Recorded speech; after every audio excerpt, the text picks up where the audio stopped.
práctico no sigue la modalidad de todos los demás, pero porque es un práctico muy aislado, digamos, pero bueno, básicamente es cálculo de barra.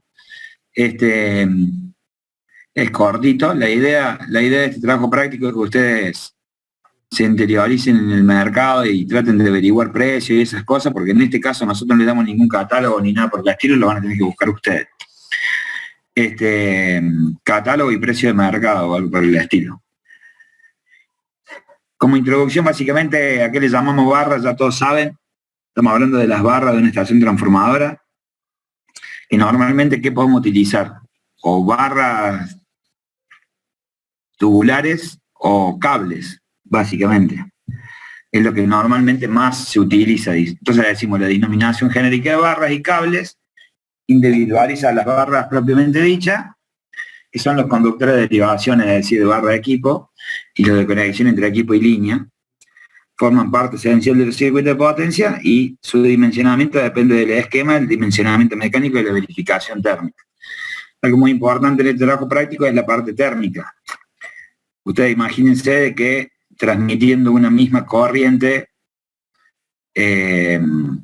distinto es si hay viento o no hay viento, ¿no es cierto? Por ejemplo, porque el viento, ¿qué va a hacer? Va a refrigerar. Distinto es en verano que en invierno, porque básicamente en verano la temperatura ambiente es mucho más alta. Entonces, tiene mucho que ver las influencias climáticas, digamos, en este cálculo, digamos. Si hablamos de una clasificación, podemos decir que tenemos conductores rígidos, barras macizas o tubulares, conductores flexibles, cableados formados por parte de alambre. Puede ser cualquiera, siempre que ofrezca una resistencia mecánica adecuada, el material. En este caso vamos a utilizar cobre o principalmente hoy en día aleación de aluminio. Por razones de costo, el más común es el aluminio, aunque puede utilizarse el cobre, por supuesto. Las soluciones tubulares se realizan con aluminio o con aleación de aluminio. En el pasado se usaban soluciones macizas de cobre. Las barras macizas de aluminio no son muy comunes. Y las soluciones con cable pueden ser cobre, aluminio o aleación de aluminio y en algunos casos aluminio con arma de acero. Básicamente todos los mismos materiales que hemos visto durante el año. Vamos a lo que es determinación de la sección. La sección va a tener que ser suficiente para transportar la máxima corriente, más que obvio, que el conductor debe soportar en las condiciones climáticas ambiente y el lugar de la instalación. Para distintas secciones normales de barras, tubos y cables, vamos a determinar las corrientes que pueden transportar en distintas condiciones ambientales y construir una tabla que relaciona sección corriente. Los métodos de cálculo que se utilizan para determinar la corriente del conductor, de determinada material y forma, que es capaz de transportar, son varios, digamos. Tenemos la elección de un método de verificación, que es el que vamos a utilizar nosotros. Bueno, entonces acá tenemos un grafiquito muy ejemplificador de lo que venimos hablando. Básicamente, supónganse en el centro del conductor, que nosotros vamos a tener en el conductor, que por el paso de la corriente en el conductor vamos a tener una energía que se genera por Joule. Eso ya lo saben desde el segundo año, I cuadrado por R. Después tenemos la temperatura ambiente, que eso no lo podemos obviar porque es una condición climática. La velocidad del viento, que también es una condición climática. Entonces vamos a tener dos tipos de energía. Energía disipada por convección en el conductor y energía disipada por radiación del conductor. Y por último tenemos la energía radiante solar que influye sobre el conductor. Es decir, tenemos el conductor en sí, vamos a tener la influencia de la temperatura ambiente normal del día, la velocidad del viento que va a refrigerar más o menos el conductor, la energía del sol que va a calentar más o menos el conductor, y por último, como balance térmico del conductor, tenemos la energía que disipa por convección y por radiación.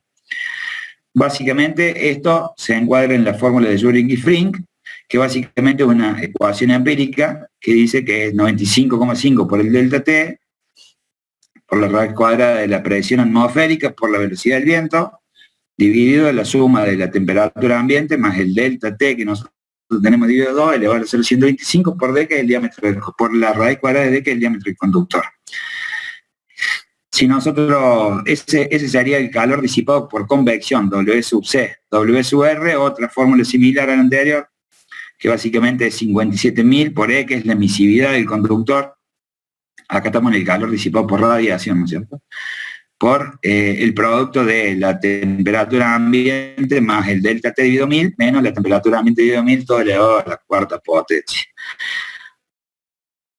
Debemos considerar que la resistencia del conductor varía con la temperatura, por lo tanto la resistencia del conductor va a ser el ρ del conductor, la resistencia a la temperatura de referencia dividido a la sección total por el producto de 1 más alfa, que es el coeficiente de aumento de la resistividad, por el producto de la suma de la temperatura más el delta T, menos la T0, que es la temperatura de referencia que nosotros tenemos en el catálogo.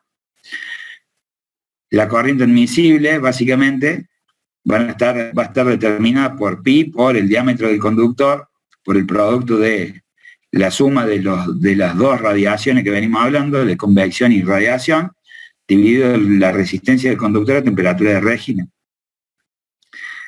Esta sería la resistencia del catálogo, digamos. La corriente a transportar debe ser menor o igual que esta corriente admisible, eso es obvio. Generalmente los conductores están expuestos a radiación solar, como dijimos, y hay que tener en cuenta que aumentando algunos grados de temperatura que el conductor tiene cuando no hay radiación.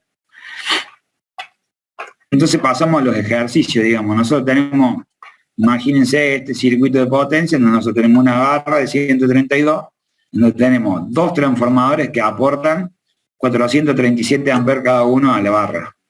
Es una estación de 500 a 132, nosotros vamos a calcular la barra de 132. Entonces, si tenemos que cada transformador aporta 437 amperes, ¿cuál va a ser la corriente máxima que tiene que soportar la barra? 437 por 2. Correcto. ¿Y en qué parte? Acá, ¿no es cierto? Sí. En el centro. Porque aporta este, y en definitiva acá se deriva y se va para las líneas. Bueno, entonces, en definitiva, nosotros la corriente que tenemos que transportar son como 874, creo que da la suma, haciéndola de memoria. Sí. Los transformadores son de 100 MVA, relación 500-132, y se encuentran en un extremo de la estación y las líneas en otro extremo. Por supuesto que esto cambiaría si la disposición fuera distinta, ¿no es cierto? Hay que ver cuál va a ser la corriente máxima en algún lugar de la barra, porque puede ser en este lugar, puede ser en otro lugar, depende de la disposición que tengamos en el circuito o en la estación. El tramo con mayor carga en este sistema es el tramo central, por el que pueden llegar a circular 874 amperes. Bueno, entonces, vamos a elegir un conductor, primero que nada, y vamos a verificarlo. Elegimos un conductor de estas características, que tiene 37 alambres, donde tenemos que la sección nominal es de 240 milímetros cuadrados, la sección total o real de 236,4, esto se hace cuando calculamos alambre por alambre la sección. Formación 37 alambre por 2,85 milímetros, el diámetro total va a ser de 19,95, prácticamente 2 centímetros. La resistividad de la aleación del aluminio es una característica del material, estamos hablando de 32 ohm por milímetro cuadrado por kilómetro. Coeficiente de aumento de la resistividad, 0,0036. Temperatura de referencia de la resistividad, 273 más 20 grados Kelvin en este caso. Fíjense que vamos a usar las unidades de medida en este caso, en este práctico son grados Kelvin. La temperatura ambiente, en este caso, vamos a tomarla como 40 grados centígrados, es decir, 273 más 40 grados Kelvin. La presión va a ser de una atmósfera y la velocidad del viento de 1 kilómetro por hora. Entonces, vamos a adoptar, por otra parte, los siguientes valores. La emisividad es igual a 0,5, el salto de temperatura conductor ambiente va a ser de 30 grados, y vamos a admitir inicialmente una temperatura máxima del conductor de 273 más 70. Este depende de qué, básicamente del material que nosotros vayamos a utilizar. Puede ser 70, 80, 90, dependiendo del tipo de cable.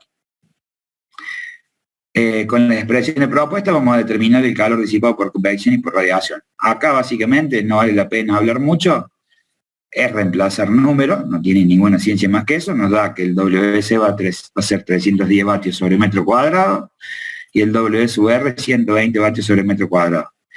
Calculamos la resistencia, nos da 0,162, calculamos la corriente máxima, nos da 408 amperes. Esta corriente es menor a la que debe transportar y en consecuencia se deben instalar conductores en paralelo. Básicamente, si el cálculo nos da 408 y nosotros habíamos dicho que teníamos que transportar 874, evidentemente el conductor no es suficiente, ¿cierto? Eso es lo que está diciendo. Entonces vamos a tener que instalar conductores en paralelo. Con 2 conductores en paralelo, vamos a tener 2 por 405, a ver, promediando, o tampoco alcanza. Estamos en 810 amperes, todavía menor que los 874. Por lo que conviene observar cómo influiría un mayor salto de temperatura, justificado en una mayor temperatura final. También merece evaluarse la influencia de una menor temperatura ambiente. Acá, el objetivo de este práctico, si bien esto, ¿cómo me explico? Ustedes acá van a ver que nosotros jugamos con las condiciones ambientales, después en la vida real no vamos a poder jugar con las condiciones ambientales porque en definitiva son una imposición del pliego, en todo caso, para el que ustedes estén trabajando. Pero la idea del práctico es que ustedes vean cómo va variando la capacidad de transporte del conductor cuando le vamos variando las condiciones climáticas. Por eso lo aclaro, o sea, esto es un práctico para ver cómo cambia, no porque esto en realidad se puede hacer en la vida real. Si la máxima temperatura admisible se fija en un valor mayor, el salto de temperatura del conductor ambiente será mayor y el conductor podrá transportar más corriente. Este valor está establecido no por normas, sino por uso y costumbre. Muchas veces esto no está normado, sino que, como yo les digo siempre, la gente que calcula esto es gente con experiencia, entonces hay muchas veces que tienen usos y costumbre de qué valor fijar también, ¿cierto? O mejor, digamos, experiencia en distintas instalaciones. Si la máxima temperatura ambiente la fijamos en 90 grados centígrados, el salto del conductor va a ser de 50 grados. Entonces, si volvemos a hacer de vuelta los cálculos que hicimos recién con un delta T de 50 en vez de 30, como habíamos calculado recién, nos da que la energía disipada por convección es 516, por radiación 221, la resistencia 0,172. Por lo tanto, la corriente ya a transportar, simplemente cambiando el salto térmico, estamos hablando de 517 amperes en vez de 400. Por lo tanto, ya en este caso, con 2 conductores en paralelo, podría funcionar porque estamos por encima de los 874 establecidos inicialmente. Observándose cierta capacidad de que podamos sobrecargar un poco más la instalación, porque en definitiva estamos hablando de que tenemos como 1030 amperes, o 1034. Si pasamos a otro ejercicio similar, nada más que ya cambiamos el tipo de conductor y nos vamos a una barra tubular, vamos a ver. Esperen que se me tiró la computadora. ¿Me escuchan? Sí. Sí, se me falleció el cuerpo. Bueno. Falleció. No quieren más.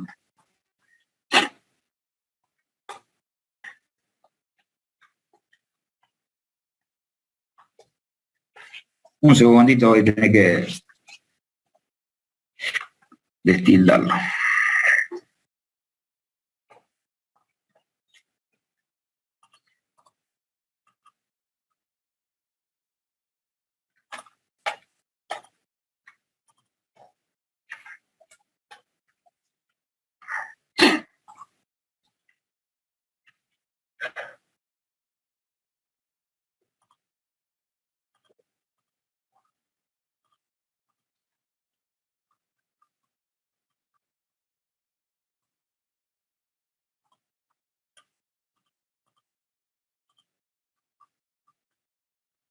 Volvemos donde estábamos antes.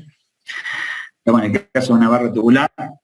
Tenemos un espesor de 5 milímetros, un diámetro de 70 en total. Espesor de 5, diámetro de 70. Resistividad de la aleación de aluminio, 28,2, 1 milímetro cuadrado kilómetro. La emisividad, 0,04. La temperatura de referencia, estamos hablando de 20 grados centígrados en este caso. Condiciones ambientales, temperatura ambiente, 40 grados centígrados, presión en la atmósfera, velocidad del viento 1 kilómetro por hora.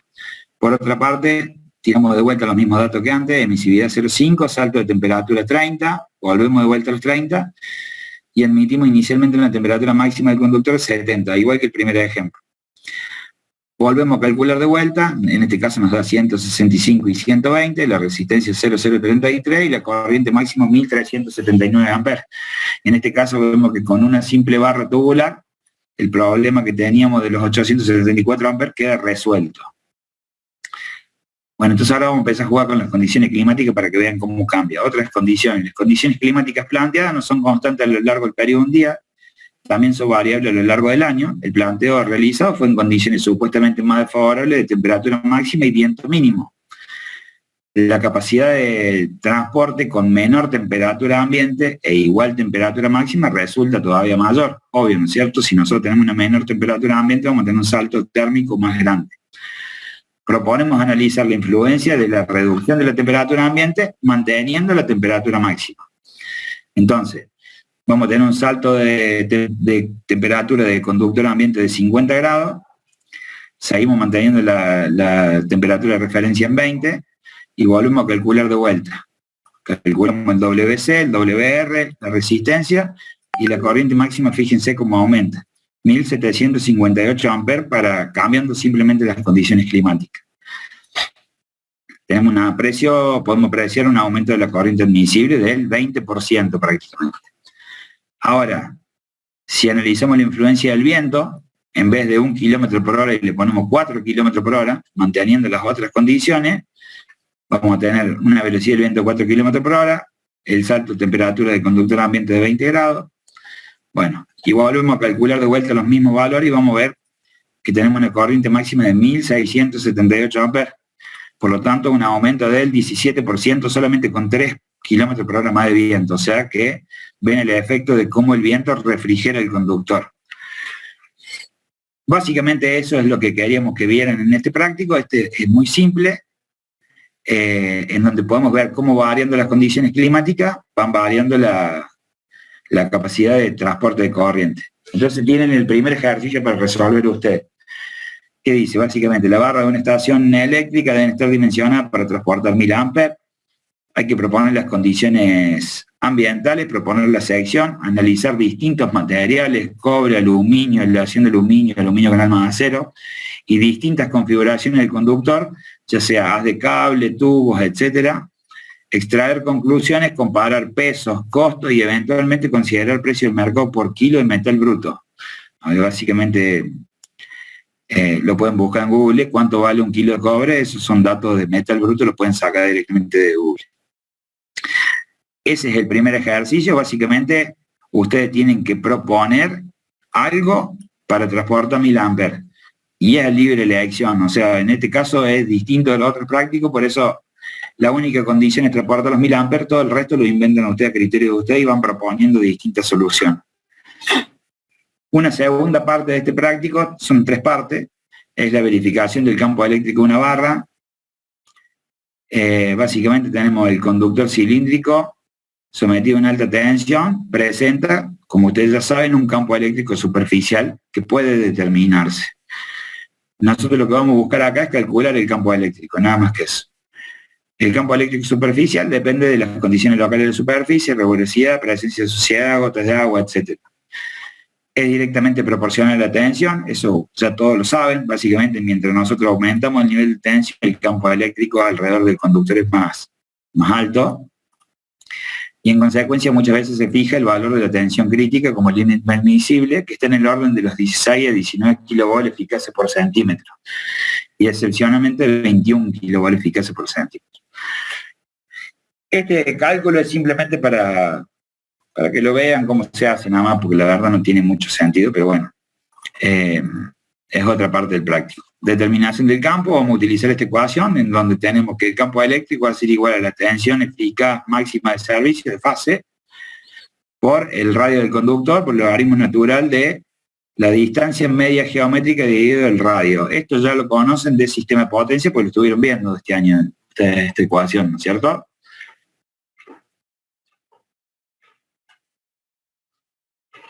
¿Le suena el DMG, el RMG? Me imagino que tienen que haber visto todo eso en líneas cortas, medias y largas en sistema de potencia. Sí, sí. Bueno, básicamente son las mismas ecuaciones que en sistema de potencia. Entonces vamos a calcular el campo eléctrico. Cuando se trata de un haz de conductores cilíndricos, la fórmula cambia y lo único que cambia es que acá vamos a tener N, que es el número de conductores del haz, y R equivalente, que en lugar de ser el radio simple como en un conductor simple, es el radio equivalente que se calcula. También ya lo vieron en el sistema de potencia, que el radio equivalente se calcula con esta ecuación. Entonces, el ejercicio es muy simple, no es más que reemplazar números, determinar el campo eléctrico de 3 conductores en disposición coplanar, de diámetro 19,99, distancia entre conductores 2,5 metros. Entonces, calculamos el campo eléctrico, nos da 14,58 kV por centímetro. Ahora vemos si estuviera formada por 9 conductores, en nuestro caso 2, separados 10 centímetros, calculamos el radio equivalente que nos daría 3,15, volvemos a calcular de vuelta el campo eléctrico, nos da 9,11, y si se tratara de barras tubulares de 70 milímetros con la misma disposición, tendríamos un campo eléctrico de 5,4 kV por centímetro. Es simplemente para que vean la diferencia en los 3 valores con las distintas disposiciones de conductor, cómo va cambiando el campo eléctrico. No tiene más ciencia que eso. Por lo tanto, el segundo ejercicio que ustedes tienen que resolver es calcular el campo eléctrico de las barras de una estación transformadora, el trabajo práctico número 11, teniendo en cuenta que para las estaciones de 500 se utilizan como barras tubos de aluminio de 114 milímetros de diámetro, y para estaciones de 132 se utilizan 2 subconductores de aluminio de 1265 milímetros cuadrados de sección. Básicamente, con esos datos tienen que calcular el ejercicio que está anteriormente. Y por último, y a lo mejor el más abstracto del tercero, por eso les decía que este práctico es bien cortito y capaz que en 15-20 minutos ya lo terminamos y están libres. La verificación de las barras para soportar efectos térmicos de la corriente cortocircuito.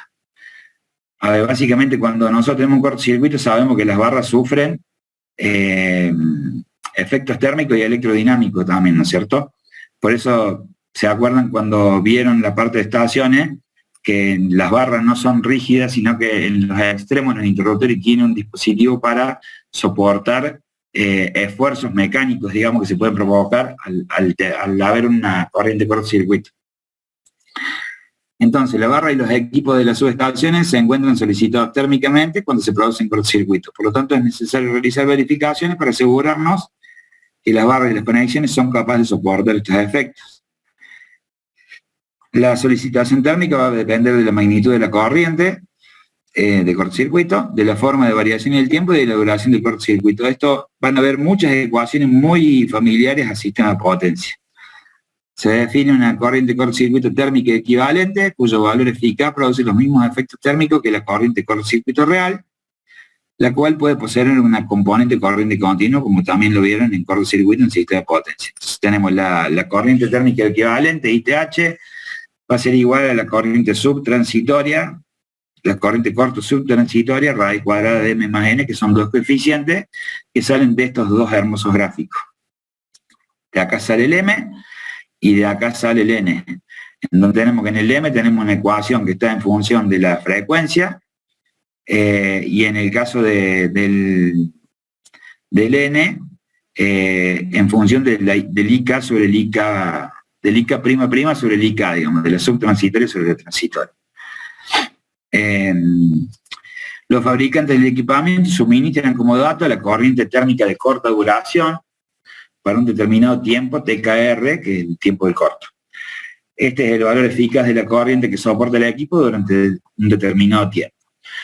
Entonces, vamos a tener suficiente resistencia térmica si cumplimos que la corriente térmica equivalente es menor o igual a la corriente térmica equivalente para corriente TK menor o igual a TKR. ¿En dónde? Bueno, entonces, tenemos todas las definiciones de qué significa cada cosa, y si se fijan más abajo, bueno, esto no lo vamos a utilizar en este práctico, y vamos al ejercicio en definitiva. Bueno, vamos a tener que calcular la sección, si se cumple lo siguiente, que básicamente que sea que la sección, que el STH sea menor o igual al STHR por la raíz cuadrada de los tiempos. Entonces, nosotros vamos a verificar que una barra de cobre de sección 10%, que tiene conectado un transformador de corriente que alimenta el transformador de servicios auxiliares de un generador, sea capaz de soportar los efectos térmicos de corriente de cortocircuito. Los valores de corriente de cortocircuito van a ser los siguientes. Establecemos un IK prima de 174,2 kA, un K de 1,8, la IK va a ser de 48,5 kA y la frecuencia de 50 Hz. Entonces, ¿qué es lo que tienen que hacer acá?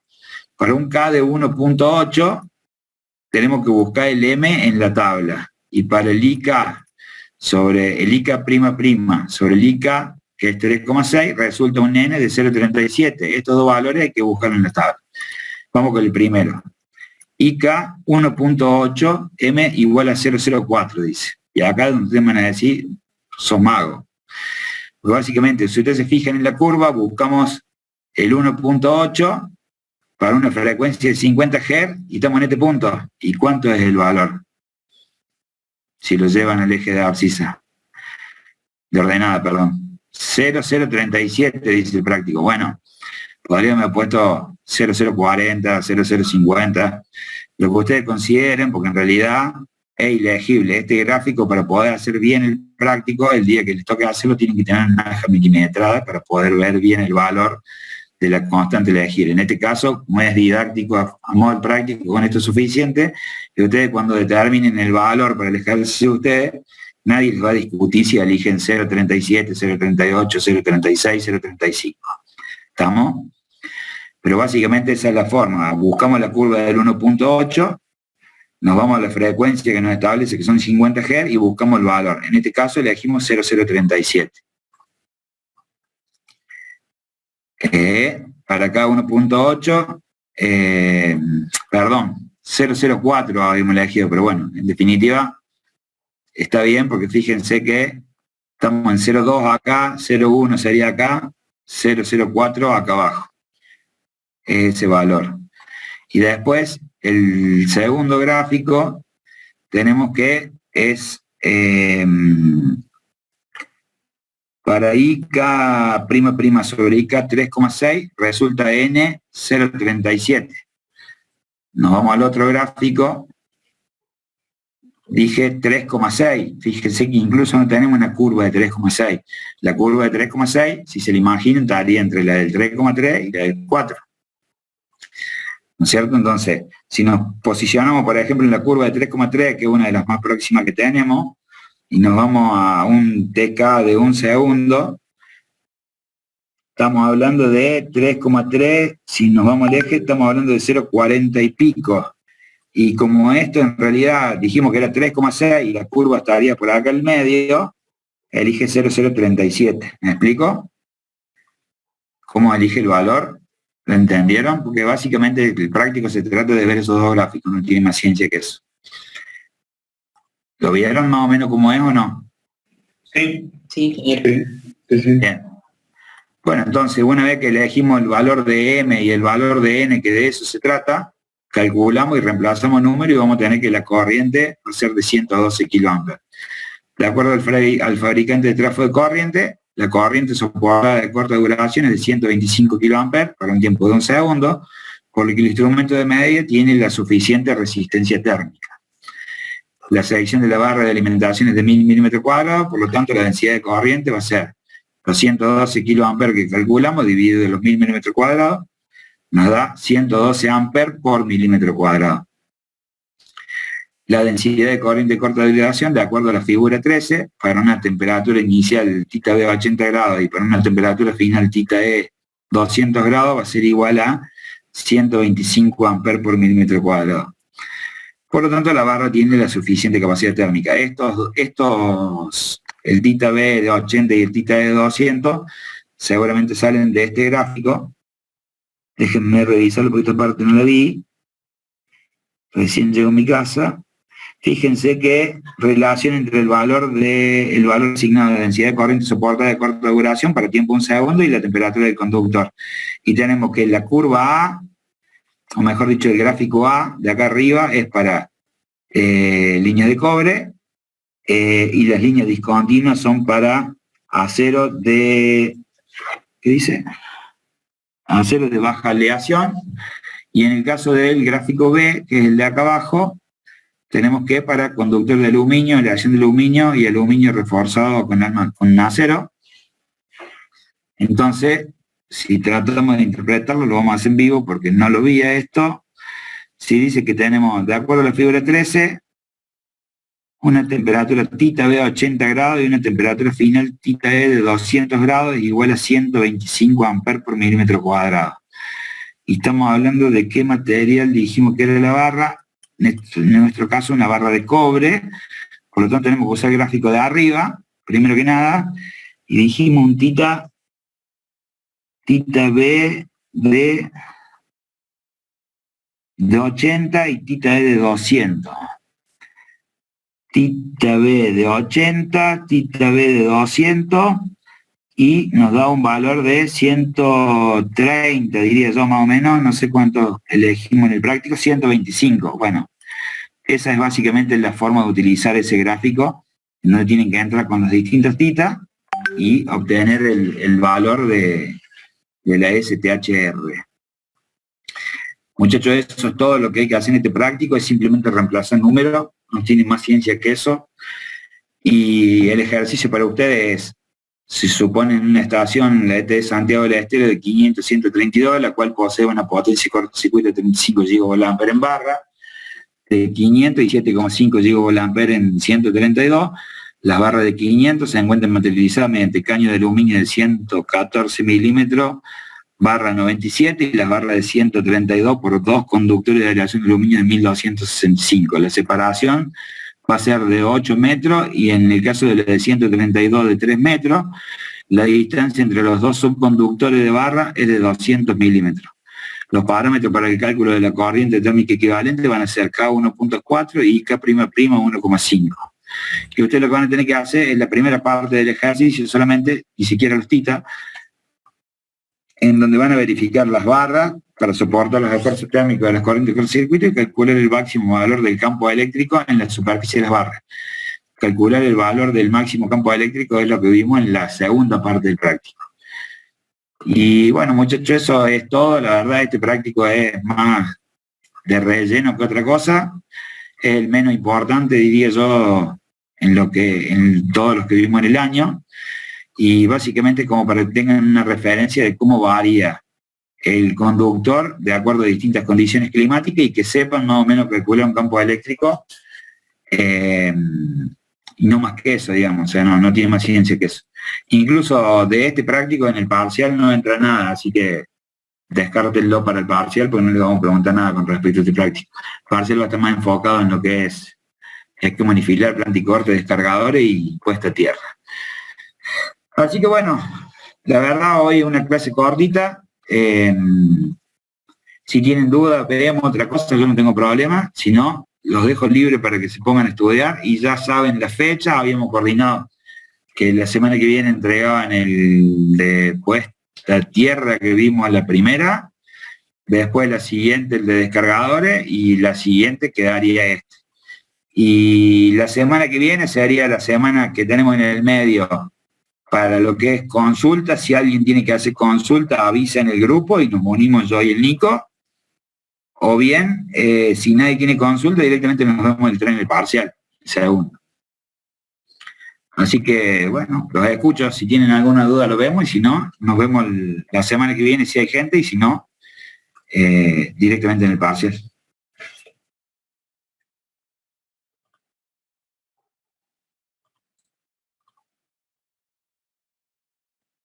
Los escucho a ustedes, digan si está bien, la dejamos acá nomás, si no, vemos lo que haga falta.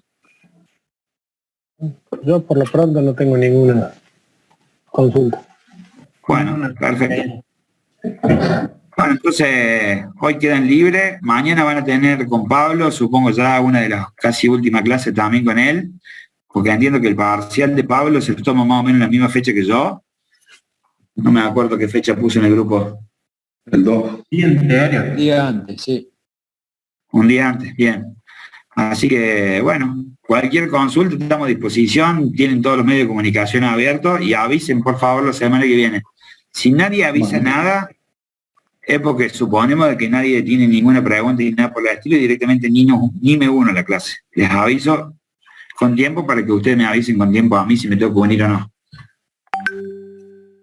Bueno, Mínimamente una hora antes, 2 horas antes, aviso. perfecto. ¿Estamos? Listo, muchachos, que anden muy bien. Bueno, gracias.